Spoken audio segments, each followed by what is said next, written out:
Olá pessoal, tudo bem? Eu sou a Mara, psicopedagoga, e hoje eu vim aqui trazer umas dicas para vocês, pais, sobre o transtorno desafiador opositor, ou também conhecido como TOD, que se fala muito aí sobre aquela criança, né, que ela é desafiadora, que quando você tem aí uma criança em casa que ela responde quando você dá uma advertência, quando você chama atenção, ela não obedece quando você dá ordens, ela questiona coisas que você fala, ela é provocativa, ela é autoritária. Então, quando tem essas características, a criança pode aí ter um transtorno positivo desafiador ou também chamado de TOD. Então, eu venho aqui trazer algumas dicas para facilitar aí para a gente estar lidando com isso. E é uma coisa que os pais enfrentam em casa, principalmente agora, aí todo mundo dentro de casa, isolado nessa quarentena, mas lembrando também que as professoras, os professores encaram isso também durante o ano letivo, todo dia na escola. Então é importante aí prestar atenção no comportamento da criança, para ver se realmente for o TOD, para a gente tratar da maneira correta. Mas essas dicas vêm tanto para o TOD, mas também para aquela criança que ela tem uma personalidade mais forte, para aquela criança que é um pouco mais indisciplinada, enfim.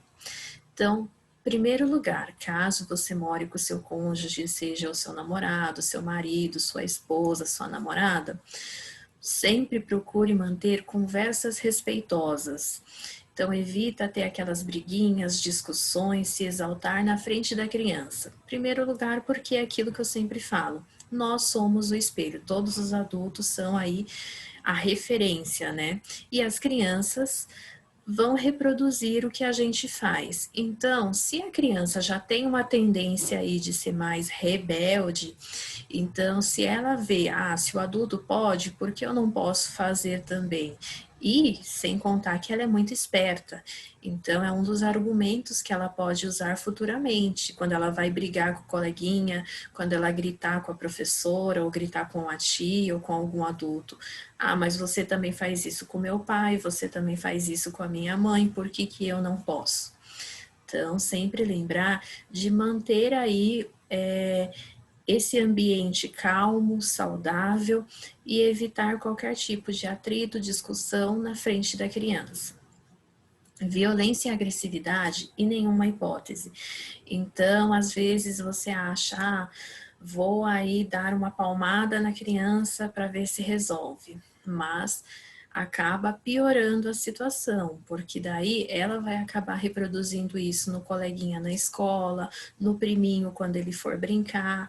E como eu falei, como é uma criança esperta e inteligente, ela vai questionar: se você pode, por que que eu não posso fazer? Então, evitar ao máximo. Uma coisa que eu sempre falo, o castigo dói muito mais do que uma chinelada. A chinelada é sempre em último caso. Eu não falo que é proibido, mas eu digo que é naquele caso totalmente extremo. Mas se não for, o castigo de tirar uma coisa que a criança gosta, de colocar ela para refletir, para pensar, acaba doendo muito mais do que o próprio aí, a própria chinelada, enfim. Então, e evitar também que ela visualize a questão da agressividade. Se você sabe que a criança já tem a tendência, ela é mais rebelde, então evitar jogos que tenham violência, então joguinhos de videogame que de morte, de tiro, de luta, vamos tentar evitar. Vai assistir um desenho, um filme na TV, também evita que tenha esse tipo de coisa, tipo de agressividade, de violência, para aí não estar estimulando mais ainda a criança, né? Sempre fortalecer a autoestima da criança. Então, toda vez que ela fizer alguma atitude boa, que ela deixou de fazer alguma coisa errada, alguma coisa ruim, você tem que estimular, você tem que valorizar. Então, sempre assim, ensinar para ela que é melhor ser bom do que mal, que o certo é isso e não aquilo, sempre usando o estímulo positivo. Então, por exemplo, se ele vai lá, ao invés de... Ele está acostumado sempre a criar uma confusãozinha na escola, criar uma confusãozinha com os amigos do bairro. Aí ele passou um dia, que seja um dia, sem arrumar nenhuma confusão, você vai abraçar, você vai elogiar, você vai mostrar que ele ganha muito mais não fazendo aquilo do que quando ele faz. Então, sempre mostrar que o bom comportamento, ele vai ser recompensado, e o mau comportamento, ele não ganha nada com isso, ele só ganha coisas ruins com isso.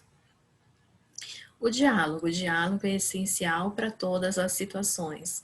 Então, teve um mau comportamento, respondeu mal, conversa, explica por que é errado, por que não é legal fazer aquilo.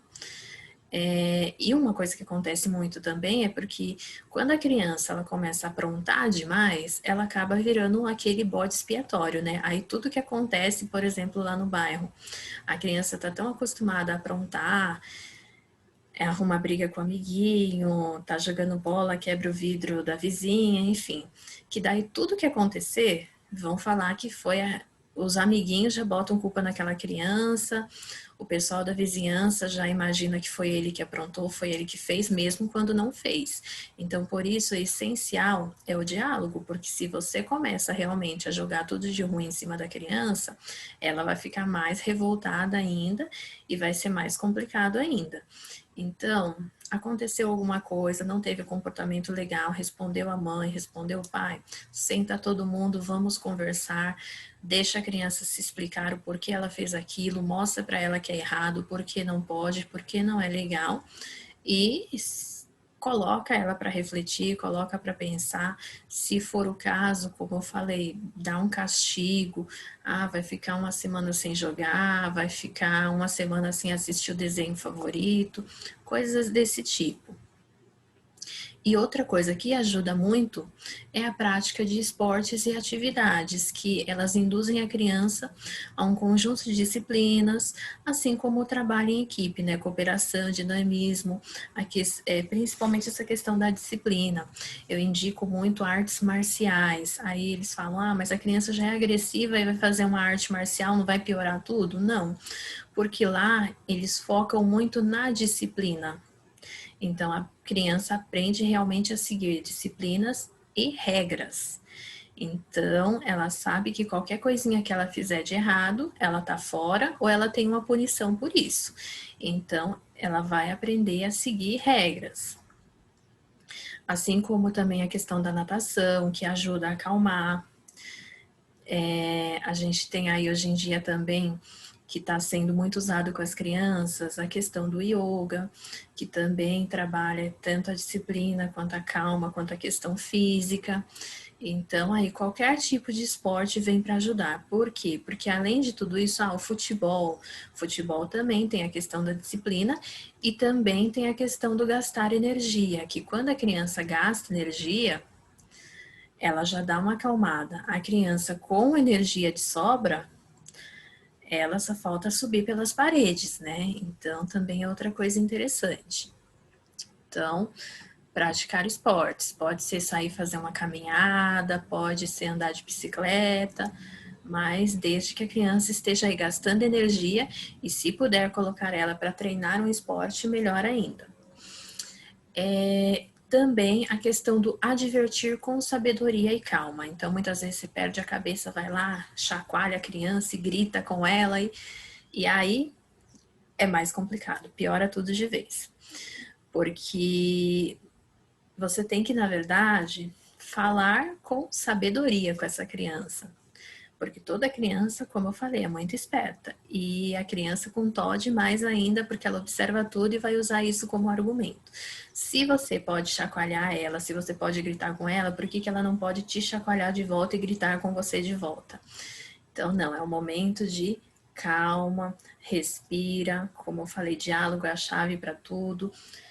Sempre ficar na mesma altura que a criança, olhar no olho dela e conversar. Conversa, fala mais firme, porque ela tem que sentir que você tem autoridade, então nunca pode perder a autoridade. Então, você fala mais firme, fala com autoridade, lembrar aquela coisa que pai e mãe, aí no caso, tem que estar em união, ou se for mãe, pai, avó, avô, se morar todo mundo junto, tio, tia, todo mundo tem que falar a mesma língua para não perder a razão. Todo mundo tem que ser firme, mas não precisa gritar, não precisa chacoalhar, nada disso. Muitas vezes você pode até usar aí uma historinha, aquelas historinhas que tem aí uma liçãozinha de moral no final, para você ensinar mesmo essa lição de moral para a criança, para ela entender de uma forma eficaz. Porque não adianta ir no meio da gritaria que ela não vai parar para prestar atenção em nada e não vai entender nada. E paciência, a gente tem que ter muita paciência, como eu falo, principalmente agora, nesse momento de isolamento social. Todo mundo confinado dentro de casa. Se não tiver paciência, nada caminha. Espero que eu tenha ajudado um pouquinho vocês e até a próxima.